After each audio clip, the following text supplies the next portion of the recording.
kunda nibyo ishaka. Imana ikwereka uko ugomba kugenda, ikakwereka nuko utagomba kugenda. Kandi yego turakomeje n'ijambo ry'Imana, turi ku ijambo rivuga ngo imbabazi ze ziri kubayubaha. Ni ukuvuga ngo abantu bose bubaha Imana, abo ni abanyamugisha, abo ni abanyamugisha, kandi Imana inezererwa abayubaha. Nimba uri mu mari wubaha Imana, nawe uri umunyamugisha. Imana ntinezererwa n'ibitamba, ahubwo Imana inezererwa n'abayubaha. Kandi kubaha Imana ntibisaba ikiguzi, ntibisaba kwishyura ikiguzi runaka, birasaba kumvira Imana no kugendera mu bushake bw'Imana. Biriya yatubwiye hano muri Luka igice cya 2:50 havuze ngo imbabazi ze ziri kubayubaha. Ndagira nkubwire ngo abantu bose bubaha Imana ni abanyamugisha, ni abanyamahirwe, kandi abantu bose bubaha Imana, ab'Imana ijya bakunda kandi ikabanezererwa. Iyo sonye ijambo ry'Imana muri Yobu 28:28 haravuga ngo kubaha Uwiteka nibwo bwenge, kandi kuva mu zani ko kujijuka. Imana inezererwa n'abantu bayubaha, kandi abantu bubaha Imana, Imana ijya ibita abanyabwenge. Kuko kubaha Imana ni ukwanga ibibi, ni ukwanga ibyaha, ni ukwirinda, ni ukugendana n'Imana, ni ugendera mu bushake bw'Imana. Nuko umuntu wese wubaha Imana uwo ari kumwe n'Imana, umuntu wese utubaha Imana uwo ndari kumwe n'Imana. Kandi Bibiliya yavuze ngo abayubaha nibo bagendana nayo, abayumvira nibo basha kuyubaha.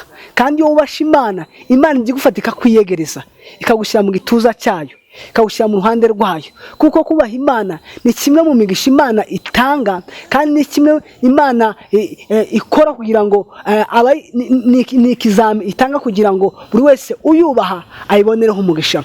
Imigani ivuga neza, imigani isomye imigani, igitabo cy'imigani 22:4 aravuga ngo uwicisha bugufi akubaha Uwiteka, ingorano ye ni ubukire n'icyubahiro n'ubugingo. Umve kubaha Imana umumaro bifite. Kubaha Imana bifite umugisha, kandi kubaha Imana ni ikintu cyiza. Kuko iyo ubasha Imana, wa mugisha uragenda ukakugeraho, ukamanuka no mu rubyaro rwawe, no mu buzukuru no mu buzukuruza. Kuko kubaha Imana ntako bisa. Biravuga ngo imbabazi ze ziri kubayubaha. Ese urashaka ko nawe imbabazi z'Imana zimanuka ku buzima bwawe? Wewe yubahe. Ese urashaka ko Imana ikunezererwa? Wewe tangira wige cyangwa se ukora umushinga wo kubaha Imana. Kuko umushinga wo kubaha Imana uwo ni umushinga muzima, ni umushinga Imana ikunda, ni umushinga unezeza Imana. Kuko abayubaha bose Imana ibafite mu biganza byayo. Abawubaha Imana bose abo bari mu gitabo cy'Imana.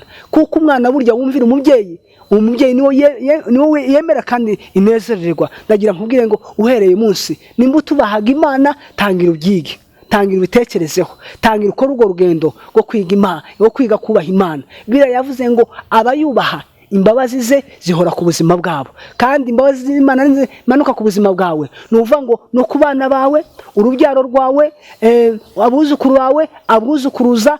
Uko byagenda kose umuntu wese wubaha Imana, Imana ndishaka kugukoza isoni. Kandi kubaha Imana kwa mbere ni ukumvira Imana, ni ukugendera mu bushake bw'Imana, ni ugukiranukira Imana. Kuko abayubaha bahora mu biganza byayo, bahora imbabazi z'Imana. Dawidi yumviye Imana, yubaha Imana, Imana imuha umugisha.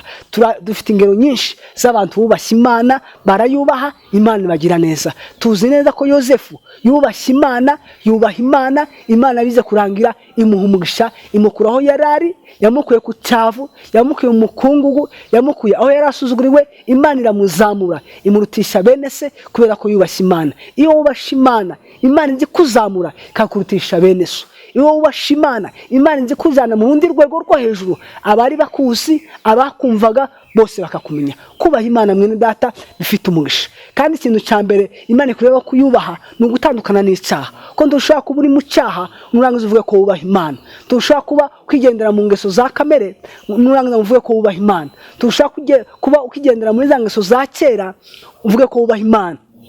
Kubaha Imana rero ni ukwitandukanya n'icyaha, ni ukumvira Imana, ni ukwanga ikibi ugakunda icyiza. Kubaha Imana ni ukwemera ibyo Imana ishaka, akabijya ugenderamo. Dufite ingero nyinshi z'abantu batubasha Imana, n'iherezo ryabo turarize. Tuzi neza abantu batubasha Imana uko byabagendeye. Tuzi neza abantu batagende mu bushake bw'Imana, tuzi amaherezo yabo. Tuzi n'abubashye Imana, tuzi n'amaherezo yawe. Ndagira nkubwire ngo tangira wiga umushinga wo kubaha Imana, kuko kubaha Imana ni umugisha ukomeye ku buzima bwawe, kandi amaherezo ukabona n'ubugingo. Bibiliya yavuze ngo imbabazi ze ziri ku bamwubaha. Ese urashaka ko imbabazi z'Imana zimanuka ku buzima bwawe? Tangira wubaha Imana. Urashaka ko imbabazi z'Imana zimanuka mu rugo rwawe? Tangira wige kubaha Imana. Ese urashaka ko imbabazi z'Imana zizaguhoraho, zizagendana nawe, zizakuyobora? Tangira wubaha Imana, kuko kubaha Imana ni ikintu kinezeza Imana, kinezeza Imana, kinezeza Imana. Uyu mwaka turimo dusoza, birashoboka ko utubasha Imana, birashoboka ko wagendeye mu bidakwiriye, birashoboka ko wagendeye mu bidakwiriye, birashoboka ko hari aho watambikiriye, ariko umwaka tugiye kwinjiramo tuwinjiremo ufite intego, warafashe umwanzuro uvuga ngo uyu mwaka dutambutse ntabwo nakoze ibikwiriye, ntabwo nubashye Imana, naratambikiriye, ariko umwaka tugiye kwinjiramo n'umushinga wo kubaha Imana. Kandi umushinga wo kubaha Imana ni umushinga mwiza, kandi nkubwira ngo iyo winjiyemo neza, Imana igiye igufashamo ikabigushoboza, kandi icyo uza gusaruramo uzasarura imigisha. Kuko biravuga ngo uwubasha Uwiteka ingorano ye, Imana izimuhemba ubukire, izimuhemba ubugingo, ikamuhemba n'icubahiro. Ese urashaka kubaho neza? Urashaka icubahiro? Urashaka ubugingo? Tangira wubaha Imana. Kubaha Imana rero ni ukwegera Imana, kandi iyo wegereye Imana, Imana ikwereka ibyo ikunda n'ibyo ishaka. Imana ikwereka uko ugomba kugenda, ikakwereka nuko utagomba kugenda. Kandi murakoze, twaba tuvuze ngo kubaha Imana ni umugisha. Ni umugisha ku buzima bwawe, ni umugisha mu bana bawe, ni umugisha umuryango wawe, kuko abantu bubashye Imana, bubashye Imana dufite ingero zabo ziherezo ryabo. Kandi iyo wubashye Imana, ntabwo Imana ishobora kugukoza isoni mu buzima bwawe bwose, nubwo wahura n'ibigeragezo bitandukanye, ariko Imana ikomeza kuguhisha, Imana ikomeza kukurinda, Imana ikomeza kugusiga amavuta, Imana ikomeza kukwambika imbaraga, Imana ikomeza kuguha indi sura nshyashya. Abakona bakagira ngo uri mu bisubizo, kumva ibibazo ni byinshi, nta handi bituruka ni ukubaha Imana. Kuko kubaha Imana ifite isano ry'uyu munsi n'isano rizaza. Twavuze ngo byanze bikunze abantu bose bubasha Imana turabazi, barimo ba Aburahamu, tuzi iherezo ryabo, baribo ba Danieli, tuzi iherezo ryabo, baribo ba Yosefu, tuzi umugisha bahawe. Nagira nkubwire ngo nawe tangira ukora umushinga wo kubaha Imana. Uyu mwaka turimo dusohokamo, byashoboka ko ari amafuti wabayemo, hari aho watambikiriye, hari uko witwaye kutari kwiza, ariko umwaka tugiye kwinjiramo winjirane n'intego uvuga ngo uyu mwaka tugiye kwinjiramo ngiye kwinjiranamo kubaha Imana, ngiye gutangiza nsenga Imana, negera Imana. Uzareba nawe amaherezo yawe uko byagenda kose ni isezerano. Imbabazi z'Imana ziri kuba yubaha. Mbese urashaka ko umuryango wawe imbabazi z'Imana ziwubaho? Urashaka ko ubuzima bwawe imbabazi z'Imana zikomaho? Urashaka ko urugo rwawe rugaragaramo imbabazi z'Imana? Nta kindi, igakubaha Imana, kuko kubaha Imana bisana muri ubu bugingo n'ubundi buzaza. Kubaha Imana nta mugayo urimo. Kadusenga Imana kugira ngo twinge Imana, kugira ngo Imana yacu ikomeze tube hafi, dukomeze twubahe Imana, dukomeze tugendane n'Imana, dore ko uwayubashe Imana imuha ubuzima, Imana imuha ubukire, Imana imuha ubugingo. Iyo ni ijambo ry'Imana. Nimba ushaka kubaho neza, tangira wubahe Imana. Nimba ushaka kubona ubuzima, tangira wubahe Imana.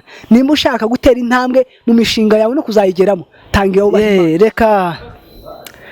Reka tugere ku musozo w'ijambo ry'Imana, ariko dusoza turagira ngo tubasabe kubaha Imana, kuko biravuga ngo imbabazi ze ziri kuba yubaha.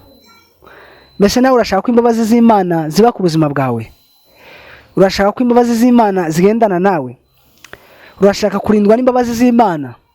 Nuko rero tangira shaka ibyo wakubaha Imana, kuko abayubaha ntibazakorwa n'isoni. Kandi kubaha Imana rwose ntabwo bitera ikimwaro, ahubwo bizana umugisha. Bizana umugisha ku buzima bwawe, bizana umugisha mu muryango wawe, ndetse yewe bizana n'umugisha mu itorero usengeramo, bikazana n'umugisha mu gihugu. Rero turagira ngo dusoza, nimba utubaha Imana, tangira wige uburyo wakubaha Imana. Nimba kubaha Imana bitaraza muri wowe, byishakemo ushaka uburyo wakubaha Imana.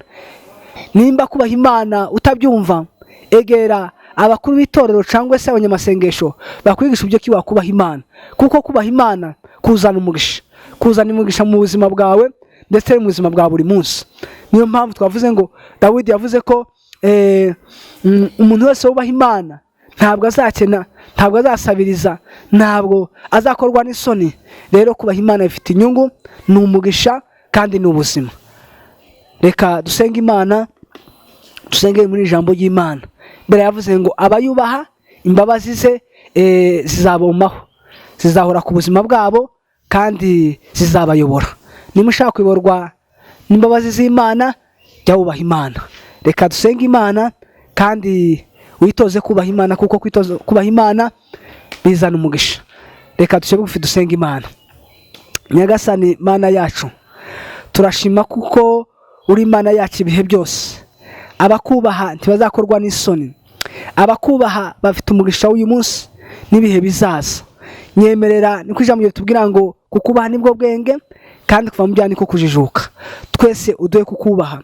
Abato bakubahaga muri uyu mwaka turimo, umwaka tugiye gutangiramo, bazakubahe, kandi natwe kukubaha bizakomeze ndetse bizatume dutera imbere. Nyemerera kukubaha kwacu bizatume benshi bahinduka, kandi benshi baguhindukire bakumenye.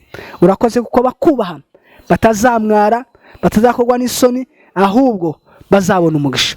Abatwumva bose baha umugisha kandi ubashe kubazamura. Tubisabye mu izina rya Yesu, amen. Imana y'amahoro ibane namwe, amen.